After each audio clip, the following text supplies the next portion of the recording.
The May 2021 meeting of the CSU Board of Trustees is called to order. As usual, we have a full agenda today, and I appreciate everyone's preparation and participation. But before we dive in, I would like to first turn the meeting over to Chancellor Castro for a few introductory remarks on three timely matters essential to the CSU mission and operations. Chancellor Castro. Thank you, Chair Kimball. Good morning. And before we begin the business of our May meeting, I want to quickly address three important topics. First, as most of you know, on April 22nd, University of California President Michael Drake and I jointly announced that the CSU and UC systems would be requiring students, faculty, and staff to be immunized against COVID-19. The requirement will become effective at the beginning of the fall 2021 term or upon full FDA approval of the vaccine, whichever occurs later. We made the announcement with the full understanding that this requirement would generate some criticism. And while I'm respectful of those with different perspectives, I want to reiterate now that I stand behind this decision, strongly believing it to be aligned with our North Star of ensuring the health and well-being of the entire CSU family. Vaccination represents the safest and fastest return to the in-person activities and vibrant campus life that are hallmarks of the Cal State learning and discovery experience.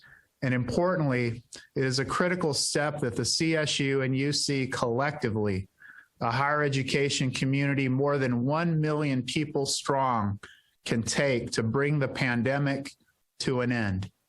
And we will provide additional details as soon as the policy and implementation process are finalized in consultation with our stakeholders.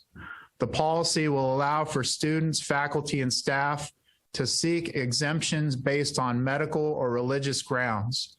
In addition, we will continue to work to make vaccination as simple, convenient, and streamlined as possible for our students.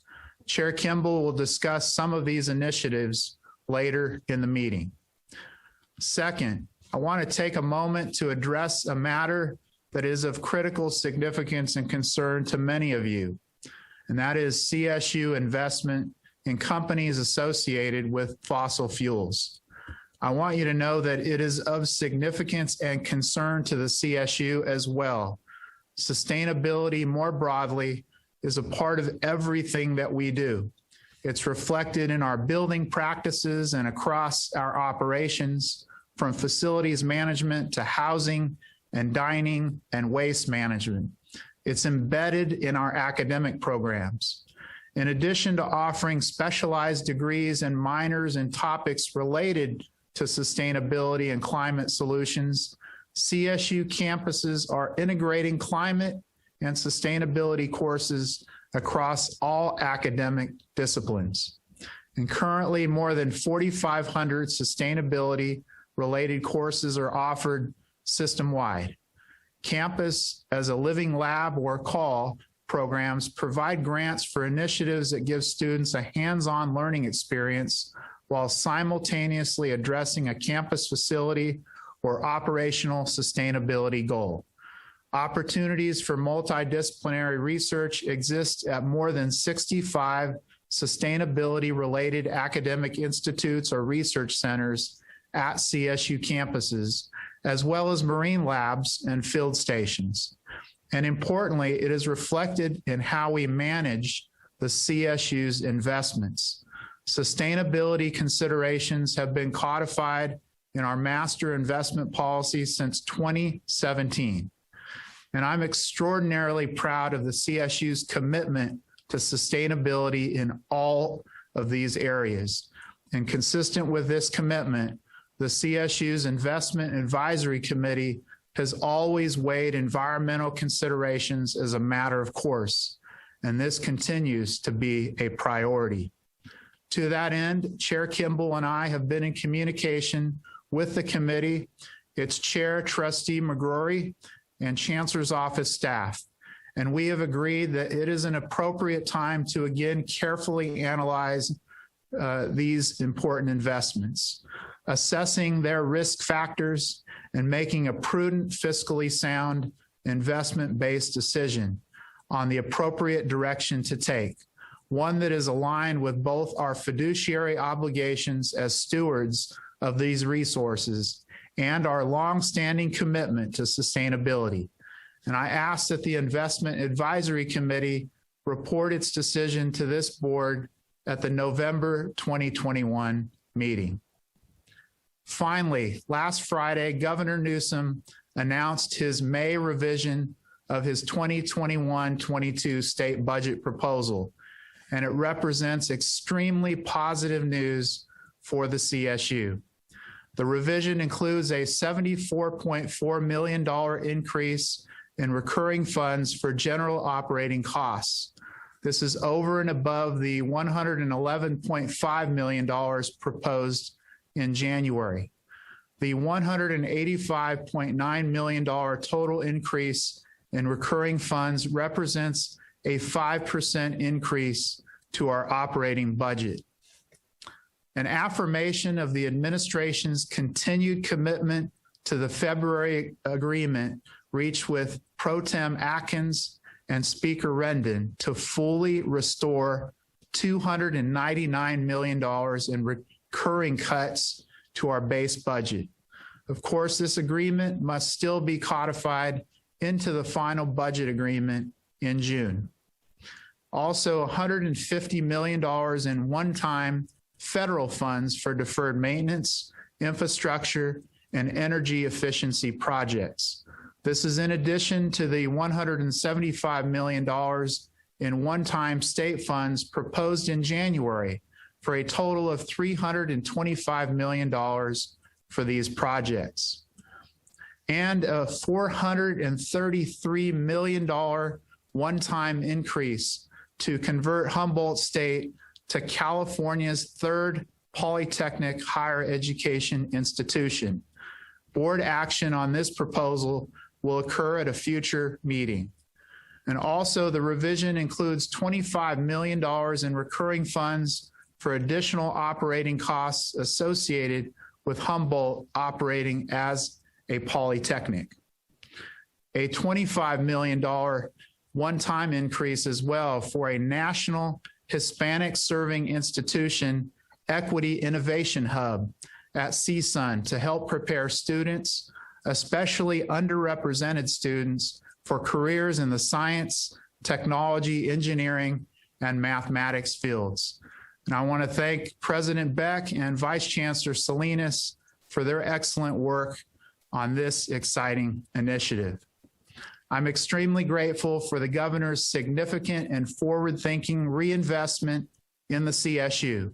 With the full restoration of cuts and the increases to recurring funds I just mentioned, the vast majority of our budget requests will be funded, allowing the CSU to fully fund most of the board's budget priorities, including GI 2025 and our efforts to completely and permanently eliminate equity gaps.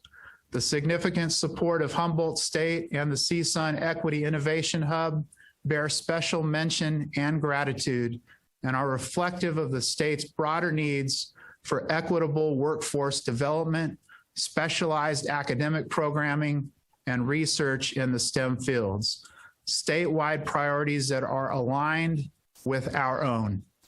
And of course, while the $325 million in one-time funds represent a very positive and much appreciated start to addressing the CSU's facilities and infrastructure needs, it is nevertheless still short of our $1.2 billion bold request. And given the state's current financial position, we will continue to advocate aggressively for additional funds so that we can do more to make our campus buildings safer, more seismically sound, and more energy efficient, while providing our students with the learning and discovery experience they need and deserve, all while stimulating the economy and providing much needed jobs. The May revision also contains proposals likely to have a positive but indirect impact to the CSU, including but not limited to items related to affordable student housing, teacher preparation, and the education and training of underrepresented students and displaced workers. Steve Relier, Ryan Storm, and their team have been carefully reviewing these and all other details associated with the revision, and will be providing a more detailed report to you later today. I want to thank our entire advocacy and state relations staff for leading our system-wide advocacy efforts, along with the presidents and their key staff. And I'm grateful to the Academic Senate, the California State Student Association, and our labor unions for their invaluable participation. This is another inspiring example of the power of the CSU when we speak in a strong and unified voice. Again, thank you very much. And with that, I'll turn it back over to you, Chair Kimball. Thank you very much. Thank you, Chancellor Castro, and thank you for that positive news. We'll look forward to the full budget report this afternoon. With that, let's begin our work now and move on to today's agenda. We will once again begin by taking all public comment for committees and plenary at the beginning of our open session. At this time, I would like to ask Ms. Kiss to please call the speakers who have requested to provide public comment. I note that each speaker will have 1 minute for their comments. Ms. Kiss? Thank you, Chair Kimball, and thank you to our speakers for joining us this morning and your patience. I'm going to call speakers in groups of 3, so please listen for your name. You will be asked to unmute. Please accept that unmute request, and then you can begin your comments. Our first 3 speakers are Justin Tang, Carl Zieber, and Amanda Daly. Justin, you can go ahead and unmute and begin your. Hello, my name is Justin Tang, and I am a graduate student at San Diego State University. I work as a TA in GA for the Geography Department, and I'm also a member of UAW 4123. According to my contract, my annual salary is only $11,745 a year before taxes. This does not include campus fees, which is $2,400 per school year. Factoring in campus fees, I am only left with $9,345 a year to live. We know that San Diego and much of California is a very expensive place to live. Even if I were to only pay $600 a month on rent, which is only possible with roommates, the cost of living when factoring only rent and utilities will amount to nearly $8,400 a year. This leaves me with less than $1,000 a year for food, transportation, etc. Such wages are absurdly low. I urge the CSU administration and the Board of Trustees to consider raising student wages so we can have the right to live with dignity. Thank you. Thank you. Carl, please accept the unmute request and you can begin your comments. My name is Carl Zieber. I'm a graduate student worker at CSU Cal Poly SLO, where I work as a teaching associate in the mathematics department there. And I'm here to reemphasize the fact that the CSU system needs to support underrepresented students, utilizing approaches that go beyond mere compliance. So in particular, underrepresented students, student workers need structural changes. For example, queer student workers are still having to walk across campuses to use just the restroom. And underrepresented student workers also need economic support, as CSU student workers with lower socioeconomic status struggle to support themselves. Giving student workers more hours on a living wage helps support student workers to provide important skilled labor to the CSUs. And providing this kind of structural and economic support to underrepresented student workers increases student success rates and makes the CSUs a more equitable, diverse, and resilient institution. And I encourage the CSU administration to agree to our proposals to accomplish these goals. Thank you. Thank you. Amanda Daly, if you can accept the unmute request and begin your comments. Hi, my name is Amanda Daly, and I'm a grad student and TA at CSUN for the English department and a member of UAW 4123. I look of you today to consider the lack of livable wage, benefits, and educational training for TAs, GAs, and ISAs. The extra work we have to take on to supplement our income, access healthcare, and prepare to properly educate adds unfair time, debt, and stress to our lives.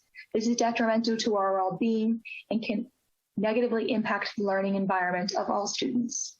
The university has a responsibility to fairly compensate and care for student workers, as well as act in the best interest of all students, especially the largely first-year students we serve, whose positive experiences in our courses have a direct correlation to retention and graduation rates.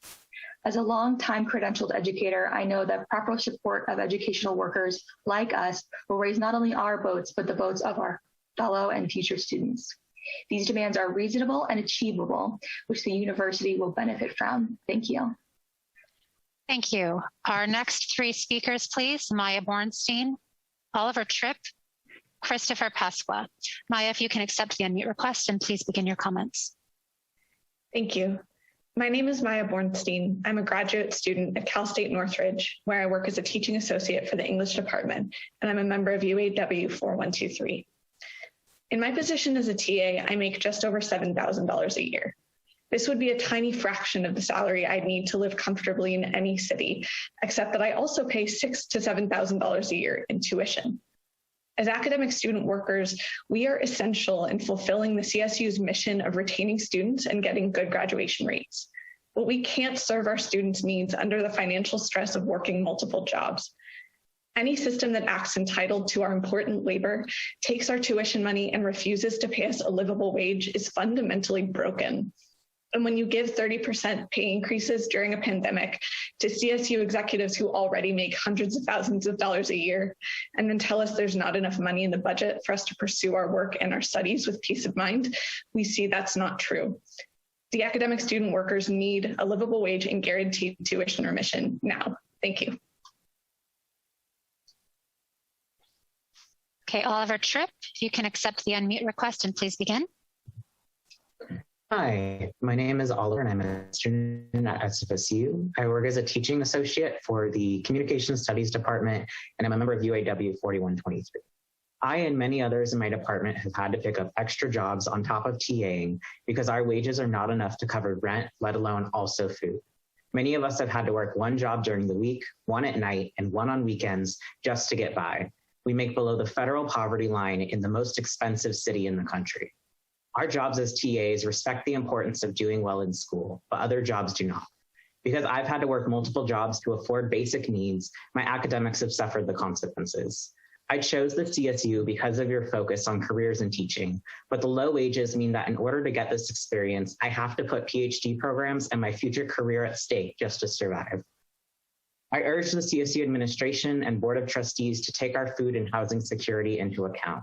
We make success possible for other students. Make success possible for us as well. Thank you. Thank you. Next speaker, Christopher, you're unmuted and you may begin. Hello, my name is Christopher Pasqua, and I am a graduate student at San Francisco State University, and I work as an ISA for the Tutoring and Academic Support Center. I am a member of UAW 4123. As our union begins negotiations for a new union contract, I urge the CSU administration and the Board of Trustees to take into consideration the needs of student workers on campus.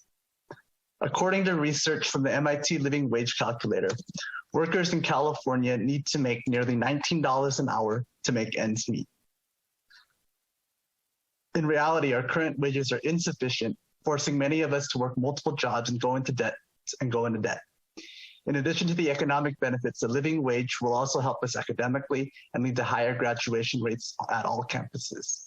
It's imperative as campuses progress towards meeting the CSU Graduation Initiative 2025's goal for 40% of first-time students to graduate within 4 years, and for 45% of transfer students to graduate within 2 years. Thank you.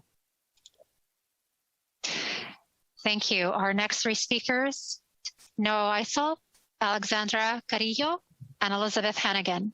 Noah, you have been unmuted and you may begin. My name is Noah Wiesel. I'm head steward for academic student workers at SFSU, an MFA candidate in cinema, and an awarded student teacher. In San Francisco, our student workers are having to manage an unfathomable housing burden.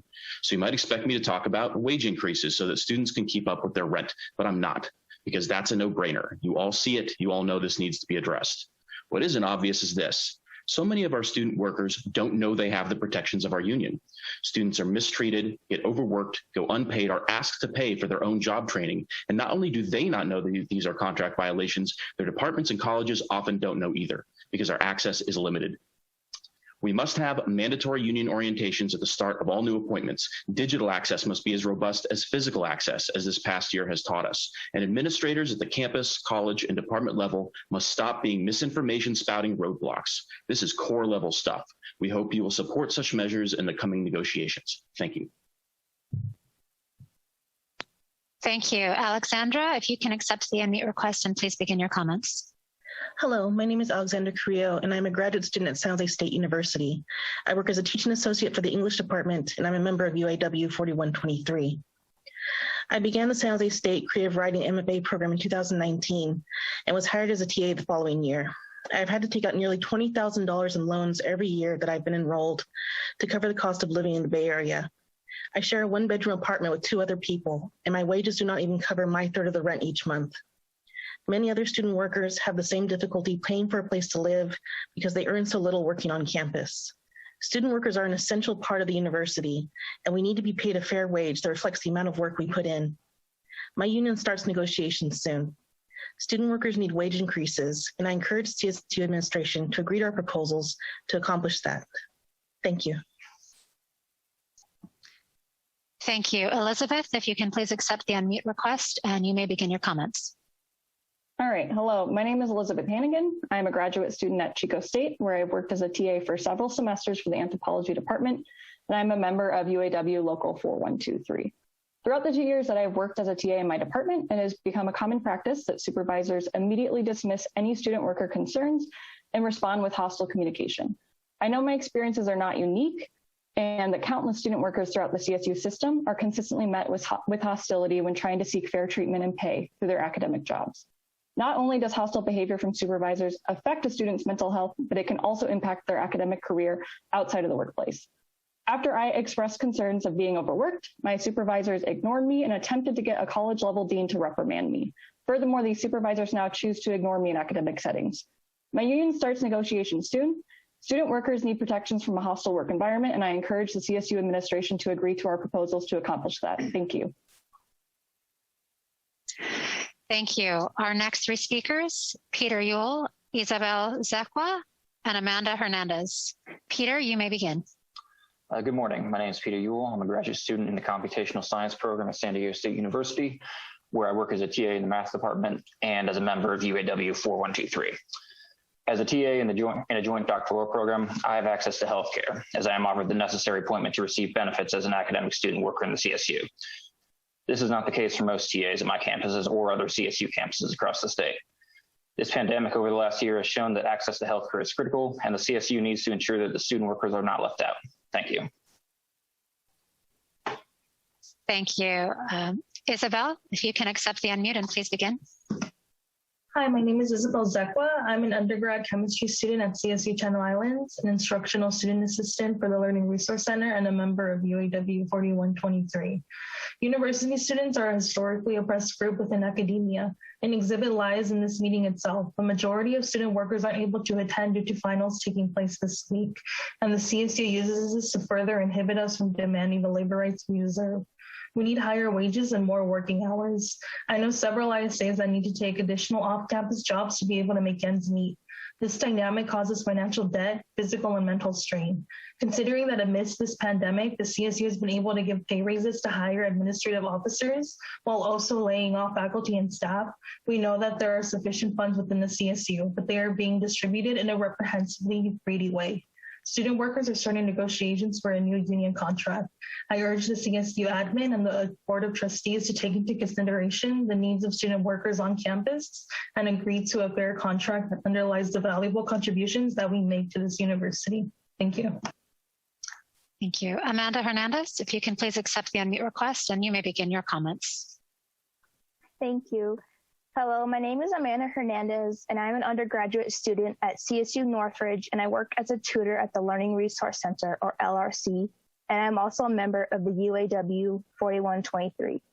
I worked in the LRC since spring 2020, and I had an issue for this spring 2021 where I wasn't getting paid because I was not listed as a student employee in my department. I was able to reach out to the union to get it resolved, but this would have been a more dire financial issue if it wasn't for COVID stimulus checks. This should not have had happened, and better practices need to be developed in order to prevent this from happening again, either to me or another LRC worker. I encourage the CSU administration to agree to our proposal to secure transparency and due diligence around distribution of appointment letters, as it is in every student worker's best interest to receive and be provided with information concerning their employment. Thank you. Thank you. Our next three speakers, William Medwood, Joseph McGuire, and Nathan Romine. William, if you can please accept the unmute request and begin your comments. Hello, my name is William, and I'm an undergraduate student at Cal Poly San Luis Obispo, and I work as an ISA for the Statistics Department, and I'm a member of UAW 4123. In my first quarter as an ISA, I was completely unaware that we had a union to support me, and I believe many of my fellow ISAs are still not adequately informed about their rights as workers and who to talk to when they have a problem or question about their employment. In many ways, employee protections are only as good as the knowledge the employees have about said protections. When one doesn't have access to orientations about their rights and isn't aware that they have rights as a worker, it seems only natural that they will be unprepared to assert their rights when a boundary is overstepped.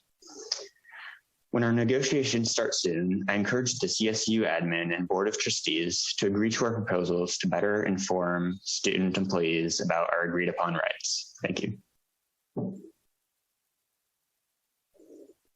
Thank you. Joseph, you can please unmute and begin your comments.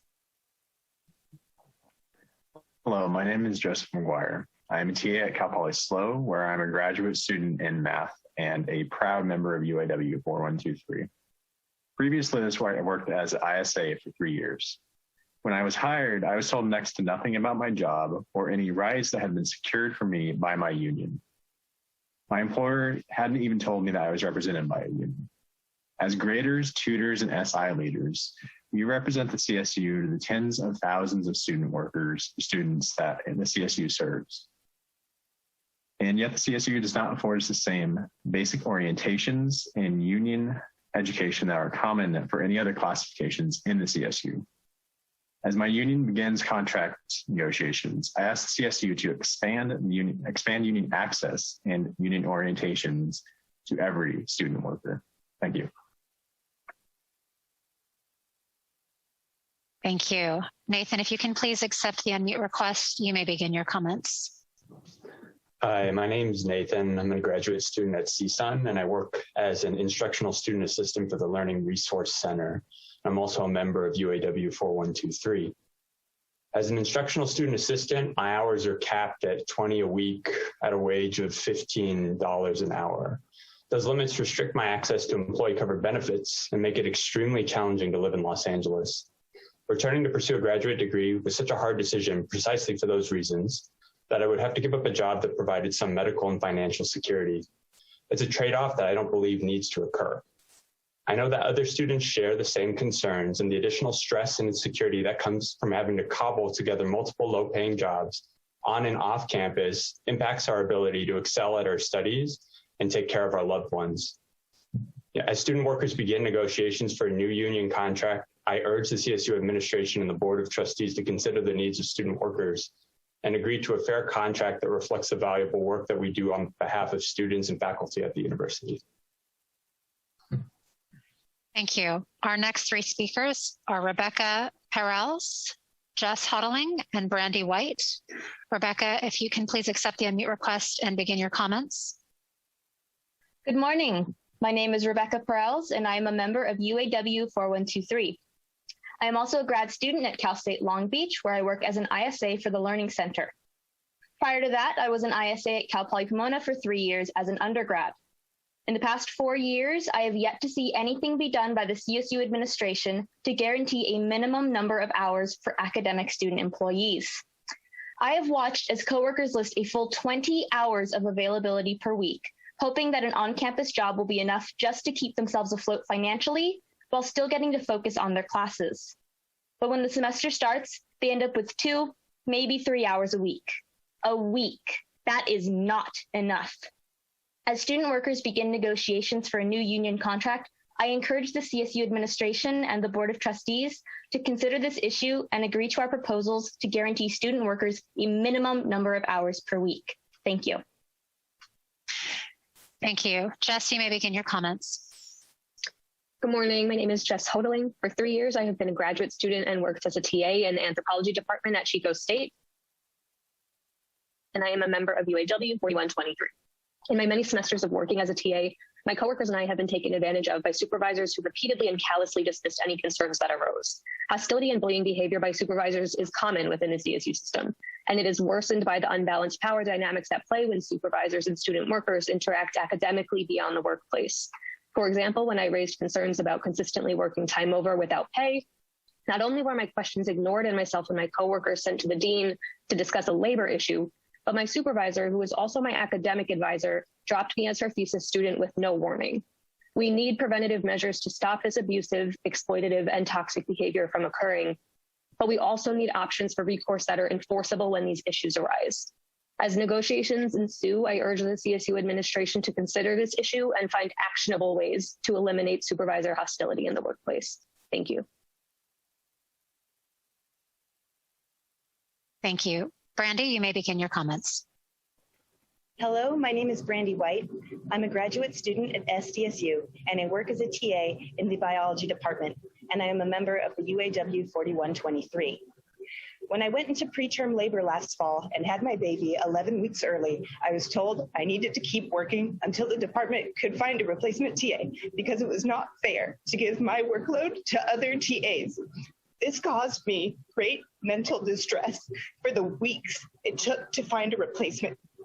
Even with a newborn, I had to work over 20 hours a week to meet course needs.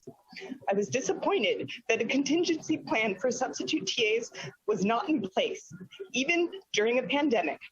I would like to urge the CSU administration and the Board of Trustees to take into consideration the needs of student workers on campus during our new union contract negotiations. Thank you.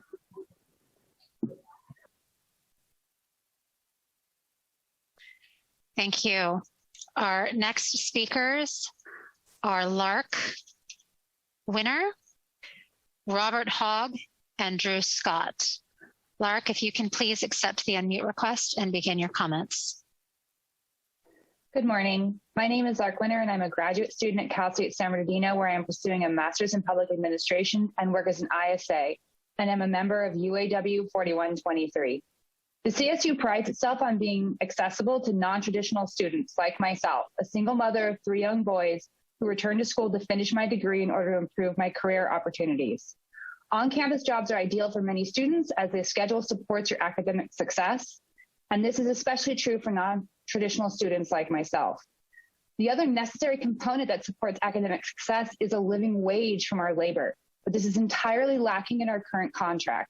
Every single CSU academic student worker makes poverty wages, forcing many of us to pursue off-campus employment that does not support our academic success. I am asking the CSU administration to show their support to its student workers by providing them with a living wage in the upcoming contract negotiations this summer that reflects our vital role in educating CSU students across the state. Thank you. Robert, you may begin. Hi, I am a graduate student and academic student worker in the Department of Biology at CSUN, and I am a member of UAW 4123. This past year, the graduate students in my department faced the majority of budget-related cuts to positions, and were told about these cuts in July. Instead of making $950 a month as a TA, we were making $480 while teaching the same number of students. If you were a graduate student and had your limited financial support cut with little warning, would you feel supported in academia? I sure didn't, and I could go to my family for help with bills. The CSU prides itself on being an engine for social mobility. How do you provide that opportunity when graduate students have uncertainty about hours, low wages, and a patchwork of policies about tuition waivers? The CSU should agree to changes in the UAW 4123 contract that improve the financial stability of student workers. Otherwise, we will push away many talented young scholars from academia. Thank you. Thank you. Drew Scott, you may begin. Good morning. My name is Drew Scott, and I'm the Skilled Trades Director for Teamsters 2010. I'd like to address understaffing and contracting out. In the face of the growing deferred maintenance backlogs, the CSU is increasingly turned to contracting out and P3s, public-private partnerships, instead of addressing Unit 6 skilled trade staffing levels. These contractors can bring in low-paid, non-union workers who are not based in the CSU community to do what should be our work. We have seen firsthand that the quality of work declines when contractors are brought in. As public employees, we are accountable to the public that we serve, unlike outside contractors who are loyal first to their shareholders or owners. Instead of entering into these expensive long-term agreements with outside contractors, the CSU should recommit to supporting good union jobs in the communities where its campuses are based. I would ask you to vote no on P3s like Monterey Bay that contract out good union jobs. Thank you. Thank you. Our next speakers are Matt Mason, Caitlin McGregor, and Don Moreno. Matt, you are unmuted and you may begin. Hi, I'm Matt Mason.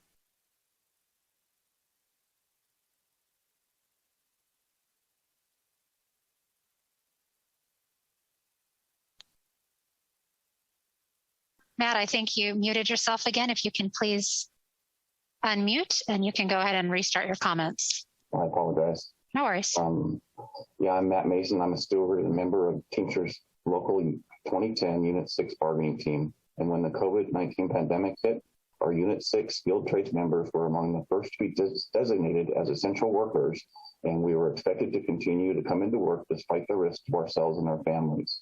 Then, when the CSU began experiencing significant impacts from the pandemic, our members were among the first to be laid off due to a supposed lack of funds or work. Now the CSU is in line to receive more than $744 million to address the operational impacts from a third federal stimulus, which brings the total federal stimulus to more than $1.5 billion. On top of this, the May revision from the governor proposes hundreds of millions more in funding than the CSU received prior to the pandemic, and the $325 million earmarked for our deferred maintenance work. It's far past time that the CSU rescind these layoffs and put us back to work doing our essential work. Thank you.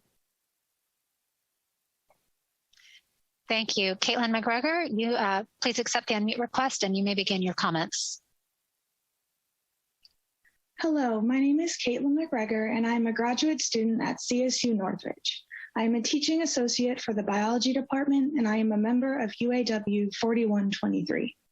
Many of the TA positions in our department require the TAs to teach introductory biology labs, and this requires a huge time commitment on the part of the TA. One example I can personally attest to occurred last spring, where myself and a few other TAs were solely responsible for transitioning our entire lab course into an online format due to the pandemic. This required hours of work, and rather than being fairly compensated for the online content we helped to design, we were instead given fall 2021 lab sections with twice the normal amount of students because our supervisors assumed it really wouldn't be that much more work. If that doesn't tell you how little our contributions to teaching CSU undergraduate students are valued, I don't know what will.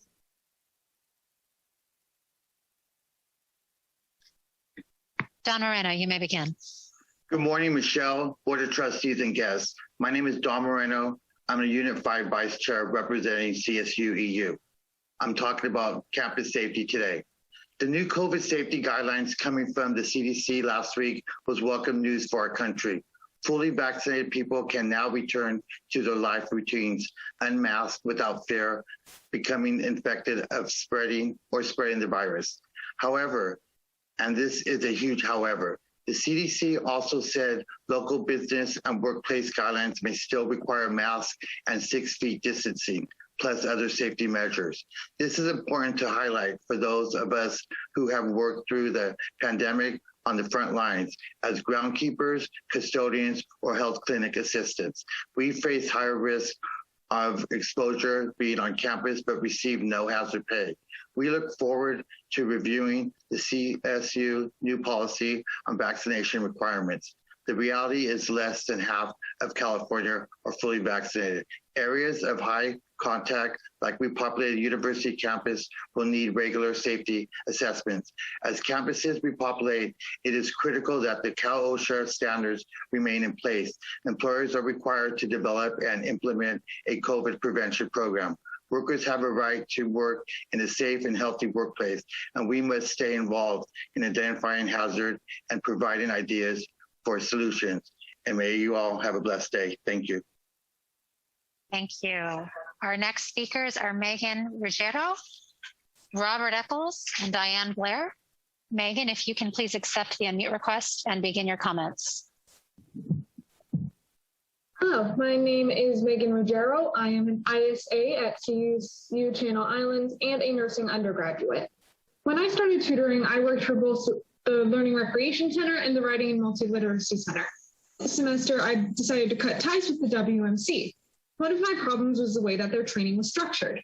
To become a WMC tutor, you have to participate in a free unit class. Training tutors are paid for the time they're in class, but there's no time for when they are paid outside of work, which involves intensive writing projects and presentations. This could be seen as unpaid training. This problem also spreads to mandatory meetings with professors and our embedded multiliteracy tutor services. These things could be completed within our allotted times working in the center, but tutors find that they can't commit to the appointments that they need to do and complete their outside work. As student workers are starting negotiations for a new union contract, I would like to urge CSU administration and the Board of Trustees to look into this issue and the needs of student workers on campus and agree to a contract that shows the valuable contributions of what we make to our university. Thank you. Thank you. Robert, you may begin. Hello, I'm Bob Eccles, and this is my 22nd year as a physics professor at Cal Poly San Luis Obispo. In light of Chancellor Castro's comments this morning regarding taking a critical look at CSU investments in fossil fuels, I would like to thank the board for making this first step. Here are a few more reasons why the board should divest from fossil fuel investments. Our planet is out of thermal equilibrium because of us, causing rising temperatures and ocean levels. Recent scientific studies using declassified satellite data show glaciers melting at accelerating rates. Correspondingly, sea levels are rising at higher rates. While the sea level rise to date may have gone under your radar, certainly the devastating California wildfires did not. Last summer's unhealthy apocalyptic skies resulted from 5 of the state's top 6 biggest forest fires ever. The science is clear and financially divestment makes sense. As CSU Board of Trustees members, it is my sincere hope that you will fully divest from fossil fuels as quickly as possible. Morally, this is the right thing to do. I hope when I return in November, I will be thanking you for divesting. Thanks. Thank you. Diane, you may begin your comments. Thank you. I'm Diane Blair, and I'm statewide secretary for the California Faculty Association. CFA is pleased to note that the governor's May revise includes crucial additional resources for the CSU system. We appreciate his clear intent to more appropriately fund the CSU, and we will work to ensure that the legislature sees the benefits of doing so as well. We do have some recommendations with respect to the use of those resources. As we've noted before, we believe that the $15 million targeting information technology and mental health should be primarily allocated for the hiring of additional tenure-track mental health counselors capable of meeting the needs of our diverse student body. We further note that the restoration of the $299 million cut from last year's budget needs to be used to restore eliminated class sections and to bring back faculty and staff who were laid off or not renewed because of that cut. Finally, we note that the governors may revise calls for a 5% increase to the CSU's general fund allocation. And so we ask the CSU to acknowledge the extraordinary work done by our faculty during these challenging times and provide the faculty with a fair compensation package in their successor contract that recognizes the centrality, their centrality to the ongoing success of our students and to the quality of public higher education. We also want to express our solidarity with our GTAs and student workers in their pursuit of a fair contract for their working conditions as well. Thank you. Thank you. Our next three speakers, Michelle Ramos Belicia, Megan O'Donnell, and Lisa Schwartz. Michelle, you can begin once you've unmuted. Thank you. Thank you, Michelle. Good morning. Michelle Ramos Belicia, Associate Professor at CSU San Marcos, VP of CFA Chapter E Board, and co-chair of our CFA Chicanx Latinx Caucus. While we understand the CSU's concerns about student enrollment, student learning should guide future academic program planning. Studies show students experience more learning and retention in face-to-face instruction. Online learning may work for some courses, but should include expensive training and preparation with regular assessment of student learning and experience. Expanding online courses, even as a mere exploration, reeks of disaster capitalism, where CSU management is seeking to take advantage of the COVID-19 pandemic to adopt policies stakeholders will be less likely to accept under normal circumstances and without thorough research and review. Proposals such as the ones on today's agenda should undergo transparent vetting and evaluation. Student learning and knowledge must be the priority, not the bottom line. Thank you. Thank you. Megan, you may begin. Thank you. I'm Megan O'Donnell, CFA AVP for lecturers and faculty at CSU Monterey Bay. As we mark the end of this difficult year, it is critical that we acknowledge the role that faculty have played, not only in ensuring quality education for our students and protecting the mission of the CSU, but it has also been faculty that have led the way in ensuring safe and fair working conditions during this crisis. When the Chancellor's Office made proclamations and then punted responsibility to figure out implementation to campuses, he's forced overtaxed and exhausted faculty and staff to negotiate with their administrations to defend their rights and ensure basic fairness during this pandemic. Despite this, our faculty are remarkable and resilient. It has been the faculty of CFA at the chapter level and in campus senates who have worked tirelessly to ensure colleagues are protected in evaluations and RTP, who fought for COVID relief for their peers, and when relief that faculty actually needed never materialized from the CSU because the CSU was too insensitive to care, it has been faculty who provided mutual aid and care for one another. And it continues to be faculty in solidarity with our students who are fighting to implement racial justice demands that push the CSU to be accountable to the racial reckoning happening across this country, not just in press releases and platitudes, but in concrete action. Thank you. Thank you. Lisa, you may begin your comments.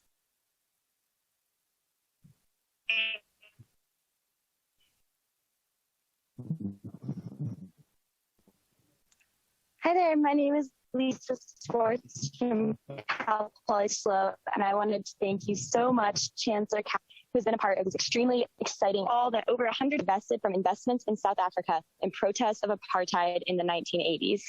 We ask you now to consider in your evaluation how climate heating dwarfs even apartheid in severity and scope, and how the core business model of a coal, oil, and gas company is certain to cause the death and suffering of millions of people and the loss of much of the Earth's diversity if we do not pull our brakes, including our financial brakes, firmly and quickly against the continual extraction of planet destabilizing resources.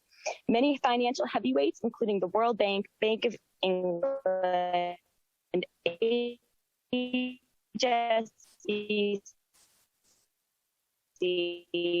Goldman Sachs, and Standard & Poor's have warned that only a fraction of known fossil fuel reserves can be safely burned, and that America could plummet in value, posing huge risks to invest. Next announcement in November. Thanks. Thank you. Lisa, your connection was a little spotty. So if you want to go ahead and email your comments to ensure that they were received in full, you may do so. And Ethan, you have been unmuted and you may begin. Good morning, Board of Trustees, and thank you, Chancellor Castro, for your announcement regarding the Investment Advisory Committee with producing a report regarding fossil fuel divestment. It is welcome news, however, as others from the Divestment Coalition have noted, it is just the first step. So I'm a CSUMB student leader, and I proudly helped author the recent CSU fossil fuel divestment resolution. I strongly urge CSU-wide funds to divest from fossil fuels, of which currently account for over $155 million. Mutual funds expire, so please do not continue with ones that include fossil fuel companies moving forward and switch to those without them. On a related note, I recognize that the CSU can legally only invest in mutual funds. So there is some difficulty there. Of the hundreds of higher ed institutions and cities and counties already divested, they overwhelmingly cite the fiscally irresponsible nature of staying invested in fossil fuels. So please, trustees, make the responsible decision as well as put the CSU's money where our mouth is. If you really support sustainability and social justice, it is imperative that the CSU divest. Thank you. Thank you. Our next speakers, and I apologize if I mispronounce anyone's name, Manmeet Singh Chahal, Aswini Melakot, and Rachita Upadhyay.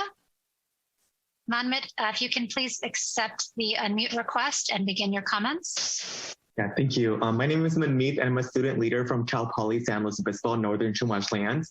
And I'm here to urge you to add caste into the anti-discrimination policy immediately.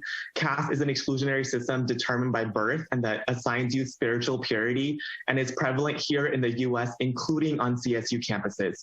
As a survey reported, 1 in 3 caste-oppressed students report being discriminated against during their education here in the United States. On our own campus at Cal Poly SLO, there have been instances of caste privileged people in social settings asking others their caste.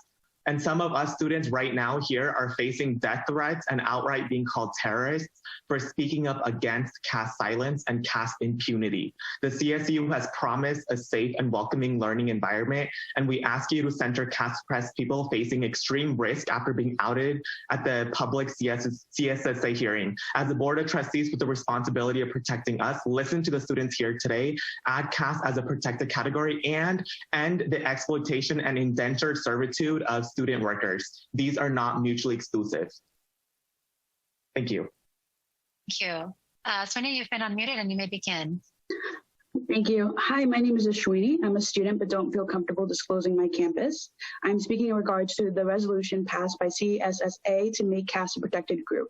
Casteism not only exists, but thrives in most U.S. institutions. In fact, at school, an upper caste South Asian told me that my family doesn't deserve to be here because we come from a low caste background and should be back in India serving his family instead. No caste oppressed person should feel unsafe, especially in spaces of learning. I am really grateful CSSA unanimously passed a resolution to add caste as a protected category. It's equally as important to ensure the resolution is followed through in the CSU system. It's on the board to make sure that caste is added as a protected group immediately. No more low caste students should have to suffer without means of action. I also wanted to add that I support the wage increases for student workers and urge the board to ensure their demands are met. Thank you. Thank you. And Rachita, you may begin. Good morning. My name is Rachita. I'm currently a student at Cal Poly SLO, and by summer I'll be a student at Cal State East Bay. Today I wanted to speak on adding caste as a protected status in CSU's anti-discrimination policy immediately, protecting Dalit, Adivasi, Bahujan students, and ensuring that they have a safe educational and professional environment here at the CSU is an urgent matter. Many oppressor caste people will try to erase the issue of caste by saying it doesn't exist anymore, but just the other day we saw the news that the Hindu Baptist Temple in Robbinsville, New Jersey trafficked caste-oppressed people and forced them to build the temple as indentured laborers, working for less than $1 per hour. This is a very recent example of caste and casteism presenting itself here in the US, but casteism is also an experience of Dalit students and workers here in the CSU, as it is at other universities and workplaces where South Asians are. Because oppressor caste people are constantly trying to erase the issue of caste, I urge you all in naming caste as a protected status in the CSU's anti-discrimination policy immediately. I would also like to add my support to all the comments made by the CSU student workers. Thank you. Thank you. Our next speakers, please, Monica Cota, Jeannie Kiefer, and Jack Hebner. Monica, if you can accept the unmute request and please begin your comments. Hi, I'm a Cal Poly SLO grad student. First of all, in solidarity with the grad students who have spoken today, but today I'm urging the office here to vote to add caste as a protected category in the CSU system. I'm a queer woman of color and an immigrant, and as an academic, I take comfort in the fact that these identities are legally protected for me. Though de facto discrimination still happens in spades, filtering out legal discrimination is the first step to protecting vulnerable identities. I myself come from a very privileged caste background and can attest to the fact that caste discrimination is pervasive in America. I myself have perpetuated it, as has my family. It starts on the personal scale, like students at CSU being asked to disclose caste identity, and escalates to institutional practices like the recent case in New Jersey, where a temple enslaved Dalit workers, forcing them to work for $1 an hour and degrading them with slurs while they work 90-hour weeks to build a temple that they won't even be allowed to enter. Recently, CSSA unanimously approved this recommendation to add caste as protected identity, so I ask that you please follow this lead and make history to protect this incredibly vulnerable group of people. Thank you. Thank you. Jeannie, you're unmuted. You may begin, please. Hello, I'm a student at Cal Poly SLO, and I'm here to speak in support of adding caste to CSU's anti-discrimination policy. CSSA already unanimously passed a resolution urging the CSU to add caste as a protected category, so your students have already spoken. Caste should already be a protected category, and every day you delay is causing harm to caste for us folks. As a disabled person, I have personally benefited from having disabilities protected under anti-discrimination policies, and I want those protections to extend to anyone facing discrimination. The only reason I'm here today able to tell you I'm a student, that I'm still a student, is because my disability was protected when I had issues with a professor discriminating against me. I knew disability is a protected category, so I was able to find people and resources and protection. I was worried about having to drop a class, but caste students are worried about so much worse, with no resources and no one to turn to. Please understand the urgency in our request that you add caste as a protected category. This takes nothing away from anyone else and actively protects students and faculty. I'd also like to voice my support for increasing the wages of student workers and grad students. Thank you. Thank you. Jack, if you can please accept the unmute request and begin your comments. Yes. Hello, my name is Jack Ebner, and I'm an undergrad student at California State University, Channel Islands, and I work as an instructional student assistant for the Learning Resource Center, and I am a member of the UAW 4123. My personal statement is very simple. 20 hours is not enough. Myself and many other colleagues are offered positions or financial opportunities from the campus. The research technicians, paid internships, or assistantships. Basically, just financial opportunities that make us more money. But when given these opportunities, the only 3 options for us is to either balance those 20 hours, decline the position, or work for free. No matter the choice, we have to sacrifice our income. So my union is starting negotiations soon. So student workers, we need more hours. And I encourage the CSU administration to agree to our proposals to accomplish that. That is all. Thank you very much.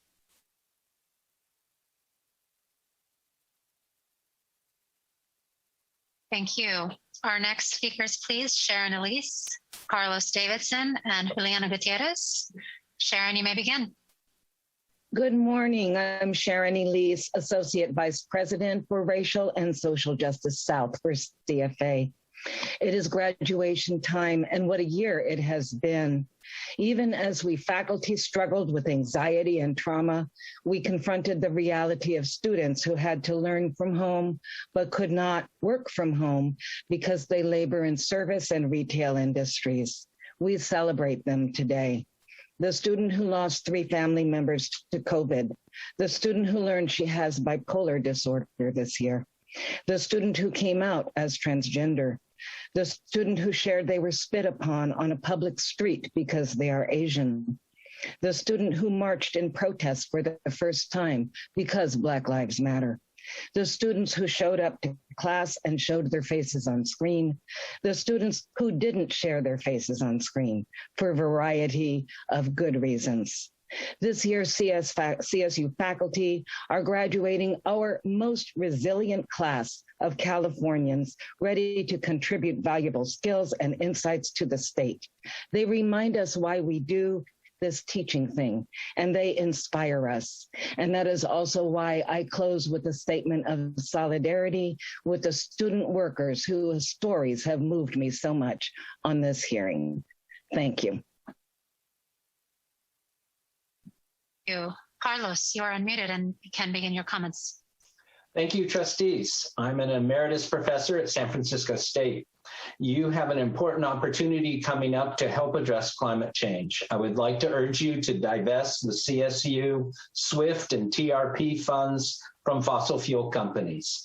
Divestment movements have historically been very successful. For example, the tobacco industry managed to block public health anti-smoking campaigns until the tobacco divestment movement made change possible. The CSSA recently passed a resolution calling for the CSU to divest from fossil fuels. Relatedly, the California Faculty Association is now calling on CalPERS to divest.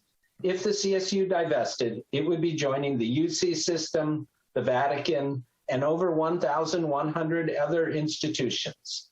Divestment is the right thing to do for climate change, climate justice, our students' future, and a smart move financially. The International IEA just came out today with a new report, and their head called Fossil Fuel Investments Junk and urged investors to move away. I urge you to make that financial move too. Thank you very much. Thank you. Juliana, you may begin your comments. Hello, my name is Juliana Gutierrez. I'm a student at CSU San Marcos and a part of Students for Quality Education. Since last summer, students have began advocating for change within the CSU system, specifically a call to defund UPD and reallocate these funds to better serve our students. Over the course of this academic school year, students have been organizing their efforts in an attempt to defund and abolish campus police. We have gone to countless CSSA meetings, ASI meetings, and BOT meetings. Some of our comrades have been successful in having their respective campuses ASI make resolutions to defund campus police. And CSSA just recently passed a policy agenda that included recommendations for abolition and called for the defunding and disarmament of campus police. It is clear students do not want cops on campus, yet no action has been taken by this board to support this action. I call on this board to reimagine public safety, one that uplifts the concerns of Black and Brown students and takes steps towards defunding and disarming university police departments. I want to highlight that this is not a radical or far-fetched request. The CSUs once existed without the UPD. We can have that again. Thank you. Thank you. Our next speakers, please, Melise Bonifacio Jerez, Alexander Smith, and Vanessa Monroy. Melise, you've been unmuted and you can begin. Good morning. My name is Melise Bonifacio Jerez. I am a senior at Chico State and a member of Students for Quality Education. The Chancellor's Office has decided to reopen the CSUs come fall 2021, despite the fact that we are still dealing with the effects of the COVID-19 virus. We are living in unprecedented times, yet the CSU still continues to use students like chips on a poker table, taking gambles with our lives. Students are going back with no clear contingency plans. What happens if we close again? Who will enforce mask mandates? Will it be the police who are already harassing students that look like me? Will it be faculty who are already underpaid and underfunded? What kind of safety is there? As a student who desperately wants to go back to campus, I don't want to go back like this. We need real, concrete plans, not admin banking on promises of safety they cannot keep. We are human beings, not opportunities for campuses to make money out of. Solidarity with student workers. I yield my time. Thank you. Alexander, if you can accept the unmute request and please begin your comments. Hello, my name is Alexander Smith and I attend CSU Chico. Calls for defunding the police are not an isolated movement. Students across all of the CSU have made strides and actions for defunding their university police, including the CSSA, which is officially recognized as the voice of students in the CSU. Movements of thousands of students are calling out the hypocrisy of the prison system, the over-militarization of police, and the extreme funding that does nothing to prevent crime. Police are not protective, they are reactive. They wait until a crime is committed instead of being a resource for actual prevention. This is why we call to defund. We need community-based practices of transformative justice and accountability for our community to actually work towards being safe for all students and not just students that look like me. Relying on one agency for protection does nothing but lead to an abuse of power, as we have seen happen countless times already throughout our nation and even in the CSU. It is time to defund. It is time to divest and reinvest in student resources that will actually contribute to finding our voice, our truth, and a fulfilling life. I also ask that you do not look at your phones while students are talking about these very important issues. Thank you. Thank you. Vanessa Monroy, you may begin. Hello, my name is Vanessa Monroy, and I attend CSU Monterey Bay, and I am a part of Students for Quality Education. As a student of color and daughter of immigrants, attending a university with over 80% of white police officers does not make me feel safe, nor will diversifying your police departments. Allowing Executive Order 228, issued in 1975 from CSU Chancellor Jumke, to exist today, it is a disgrace, as it has allowed police officers to be armed on campus, which has only exacerbated the militarization of university police departments. Everyone sitting here today on this board needs to do their research as to why university police departments were brought onto the CSU campuses. If you know why, and you still believe they should be on campus, then you are upholding white supremacy. You are jeopardizing the well-being of thousands of students across California. Put students first. That concludes my time. Thank you. Our next speakers, Ruben Ramos, Toyo Akinremi, and Edie Brown. Ruben, if you can please accept the unmute request and you may begin. Hello, my name is Ruben Ramos, and I attend the CSU Northridge. Recently, more campuses have announced plans for in-person classes this fall, despite no clear plan for vaccinations. As a student being a part of a community that has been hit the hardest during this pandemic, this decision does nothing to make me feel safe or protected going back onto campus. Students, staff, and faculty should not have to risk their health in order to do their job or get an education. New variants of the virus continue to spread, but students are expected to return to campus with no plans on vaccinations, and somehow we are supposed to be okay with this. We demand you thoroughly think about student and faculty safety first before asking us to return to campus. Thank you for your time.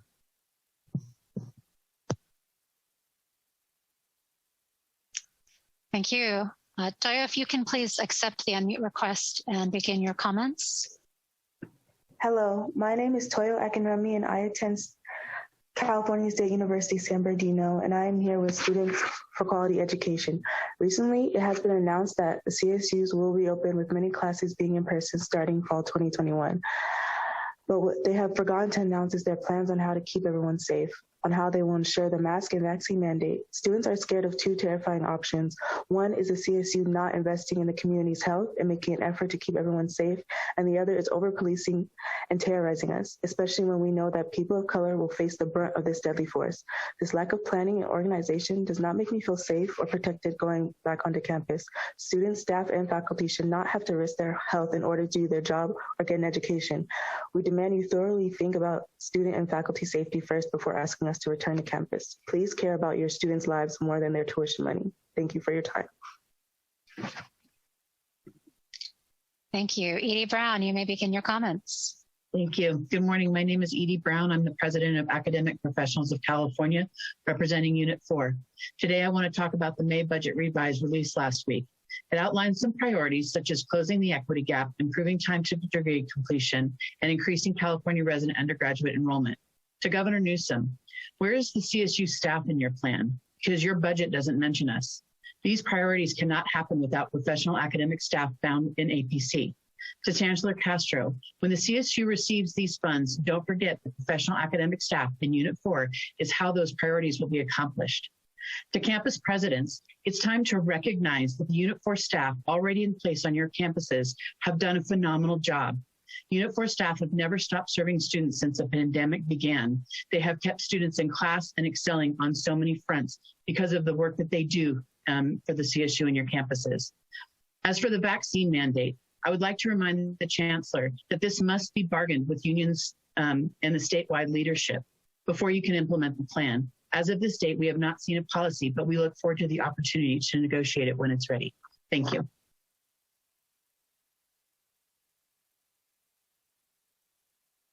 Thank you. Our next group of speakers are Dagoberto Argueta, Zaira Canwal, and Tanya Acosta. Dagoberto, you may begin.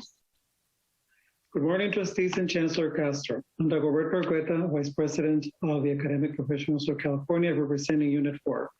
Recent news on the status of the pandemic are giving us hope of returning to campus and the end of a difficult year. While Unit 4 employees are looking forward to seeing each other in person again, we would like to do so under safe conditions that would ensure health and that of the campus community in general. Please issue clear directives, clear system-wide directives on repopulation, and do not leave policies and practices of health and safety to individuals at each campus. A reasonable system-wide standard to safeguarding our health will be key in ensuring the success of our return. And we ask you to also think about and plan for hybrid schedules, utilizing telecommuting as a proven alternative to performing our duties in person. We also look forward to hearing about plans to return to meetings of the Board of Trustees in person in the near future. And finally, we would like to stand in support of the UAW in their contract negotiations. Thank you. Thank you. Zaira, you may begin. Hello, my name is Zaira. I'm a student from East Bay. I'm here to urge the Board of Trustees to honor the decision made by the Cal State Student Association to make CAST a protected category across all CSU campuses. I don't want to repeat all the talking points which led to this resolution being brought forward to Board of Trustees by the Student Association, but I do want to let the trustees know that CAST is a systemic form of oppression embedded in cultures across South Asia, from Nepal to Pakistan to Sri Lanka.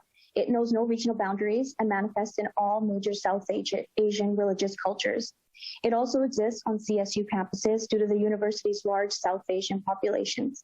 Both students and leaders of the Student Association are here to implore that you make haste on passing this resolution. Dalit and caste oppressed students live in fear and hiding, trying to avoid oppression on campuses. Please empower them to speak out against oppression by equipping them with rights embedded within the diversity policies. I also add my voice in solidarity with the grad students speaking today.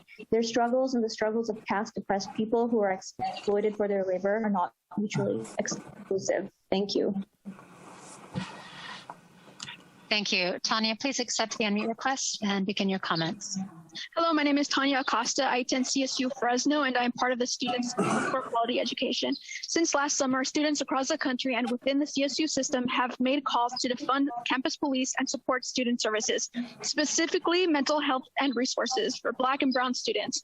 We have time and time again called on the CSU system to divest from campus police departments and reinvest in life-affirming resources. The CSU is responsible for creating a campus environment that students feel most comfortable in. CSU campuses are seeing a decline in mental health services and other programs. We call on this board to defund campus police and fund programs that benefit the CSU student body. Be part of the solution and not the long history of upholding white supremacy that continues to marginalize Black and Brown students. Thank you for your time. Thank you. Our next group of speakers will be Don McCauley, Randall Santiago, and Sasha Perez. Don, you may begin. Thank you. Good morning. My name is Dawn McCulley, and I am representing the California State University Employees Union as the vice chair for the Bargaining Unit 7 Council. Workers have the right to work in a safe and healthy workplace. Last week, the CDC announced new guidelines that the fully vaccinated no longer need to wear a mask or physically distance in any setting, except where required. And this is important for me to repeat, except where required by local businesses or under workplace guidance. Here in California, Cal OSHA sets the guidelines that cover workplaces, including public universities. Recently, CSUEU chapter presidents and stewards attended a safety training where we reviewed Cal OSHA's emergency temporary standards for COVID-19 prevention. As the campuses repopulate, it is important to remind everyone that the following health and safety measures remain in place. Employees must keep 6 feet apart. Face coverings are still important in indoor settings. Work sites must have adequate ventilation, hand washing stations, and cleaning practices. There should be no exposed and sick workers at the workplace, and employees must be notified of potential exposures. The Cal OSHA Standards Board will meet this week to review its workplace guidance. CSUEU will review the changes the board makes and will share with our represented members the protocol for working safely on campus. The health and safety of workers and students must be the primary consideration as the campuses repopulate. Thank you. Thank you. Randall Santiago, you may begin. Hello, my name is Randall. My name is Randall Santiago. I attend Cal State Long Beach, and I'm a part of Students for Quality Education. I'm here to demand the defunding, disarmament, and abolishment of university police on our campus.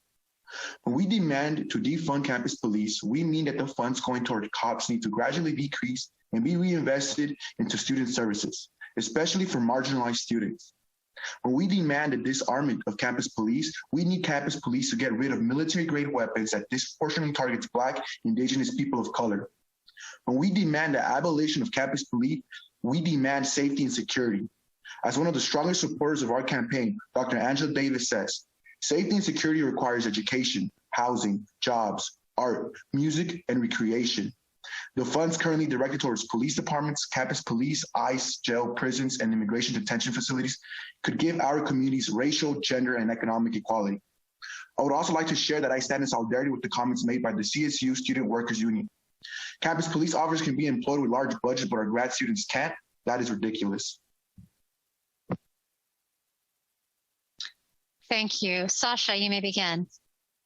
Good morning, Chairwoman Kimball, Board of Trustees, and Chancellor Castro. My name is Sasha Renee Perez, and I'm the Public Affairs Manager for the Campaign for College Opportunity. Today, I would like to acknowledge and thank Trustee Saya Brego and Trustee Peter Taylor for their phenomenal service on the CSU Board of Trustees. Both Trustee Abrego and Trustee Taylor have been student-centered champions of the CSU. They have focused their time on the Board of Trustees on meeting the needs of all Californian students, especially those who have been traditionally underserved by our system. On behalf of the Campaign for College Opportunity, and as a former CSU student myself, I want to thank you both for your tremendous leadership on this board. Your presence will be sorely missed, and we wish you success in your next endeavors. Thank you.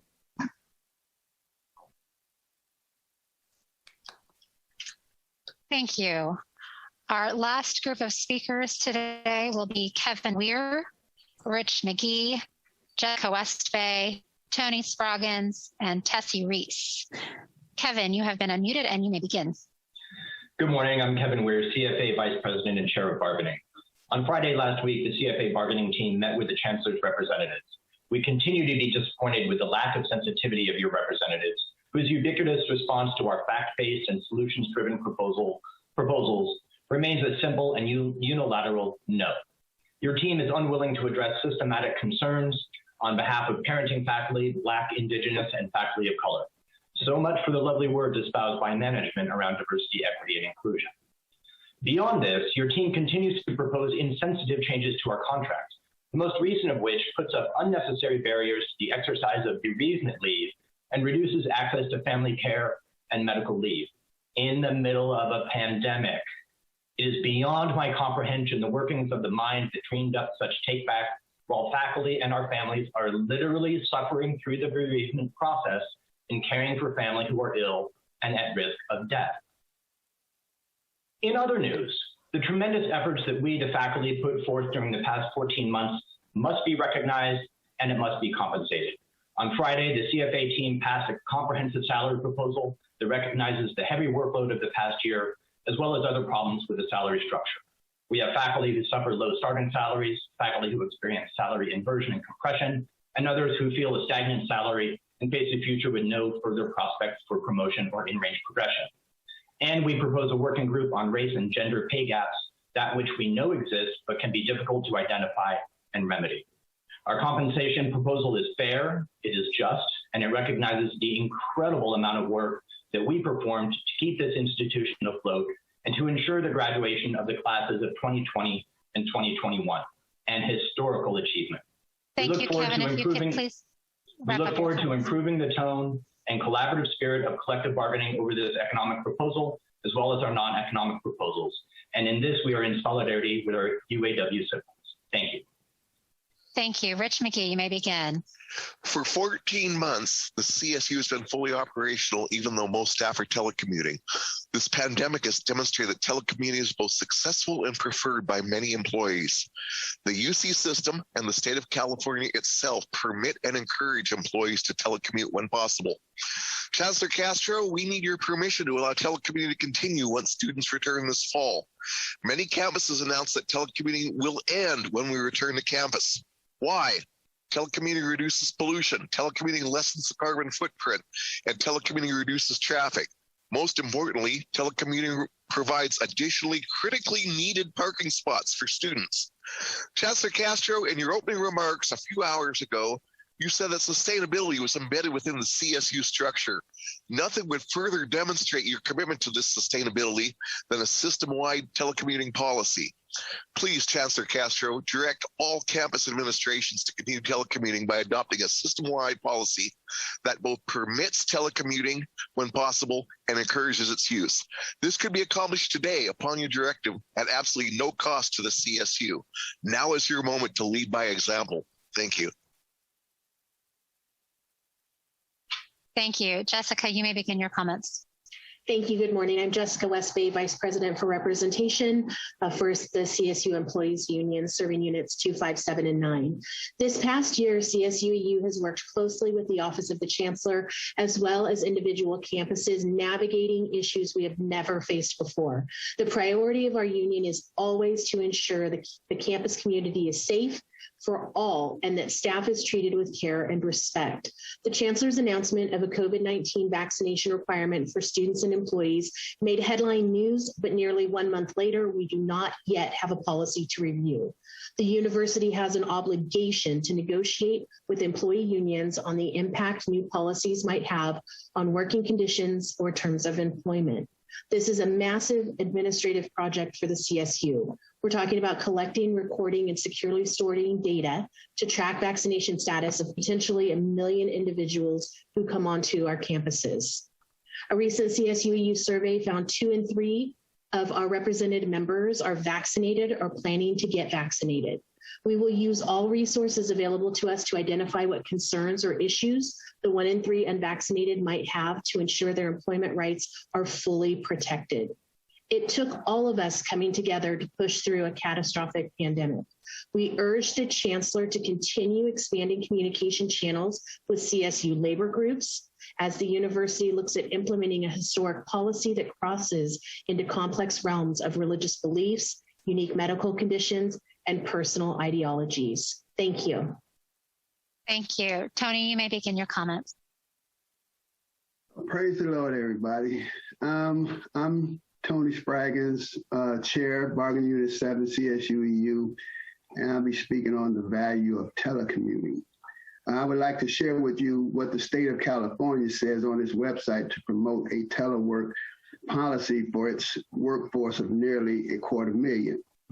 Appropriately planned and managed telework is viable work option that can benefit managers, employees, and customers. Telework or telecommuting can help reduce air pollution, traffic, and parking congestion.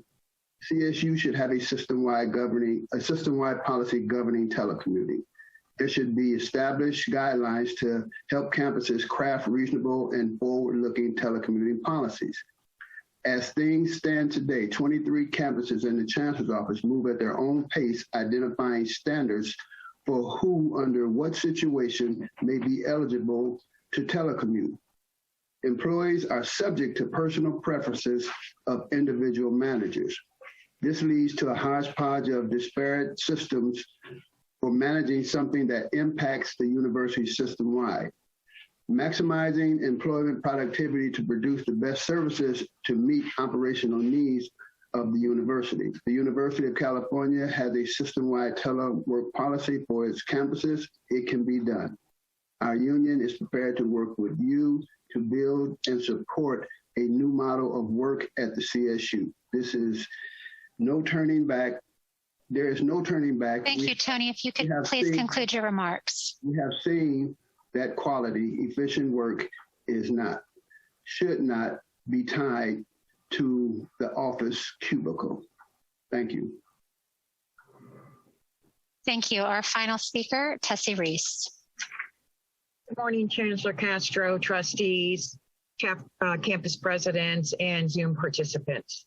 My name is Tessie Reese. I'm the Unit 2 chair, and I work at San Diego State for the last 24 years. We strongly encourage all Californians to get the vaccine for the COVID-19. Vaccinations are safe, necessary, and the only way to stop the virus from circulating and mutating.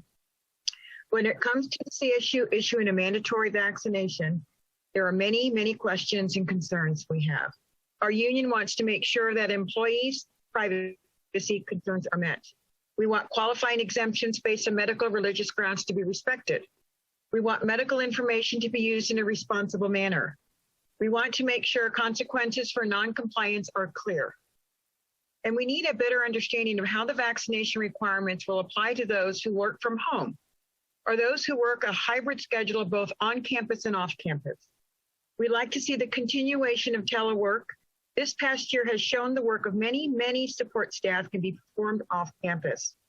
The new vaccination policy must account for the telecommuting employees. Thank you. Thank you. And thank you to all of our speakers for your time and your comments. Chair Kimball, that concludes public comment. Yes, thank you again to all the speakers.